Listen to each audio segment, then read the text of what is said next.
তোমাদের জন্য প্রথম প্রশ্ন, আখেরাত, কিয়ামত, হায়াত, মাগরিব, মাশরিক এই শব্দগুলো পবিত্র কোরআনে কি নির্দেশক হিসেবে ব্যবহৃত হয়েছে? কাছাকাছি যেতে পারলেও সময় জ্ঞাপক শব্দ। ও আমি বলেছিলাম কাছাকাছি গেলেও নিব, একেবারে কাছাকাছি না, সে পুরোটাই চলে গিয়েছে।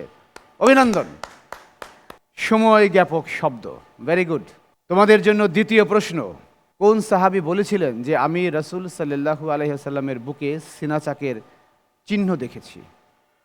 আনাস রাদিয়াল্লাহু তাআলা আনহু। ও বাধা দিচ্ছিল, কোনো সন্দেহ আছে? না, মানে পরামর্শ করতে চাইছি। আচ্ছা, পরামর্শ না, ঠিক আছে। হ্যাঁ, উত্তর সঠিক, আনাস রাদিয়াল্লাহু তাআলা আনহু। তোমাদের জন্য এবার একই রকম প্রশ্ন ইতিহাস থেকে। কাকে পরাজিত করার মাধ্যমে বখতিয়ার খিলজি বাংলায় বিজয় অভিযান শুরু করেন? সেন বংশের চতুর্থ রাজা রাজা লক্ষণ সেন। রাজা লক্ষণ সেন, ভেরি গুড। কোন বংশের রাজা, কততম রাজা, সবটা পেয়ে গেছি। Very good, well answered. চতুর্থ প্রশ্ন, জুলাই বিপ্লব।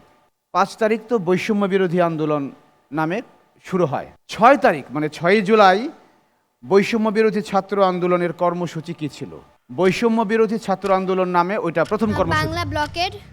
আবার Bangla blocked. Yes, right answer, Bangla blocked, very good.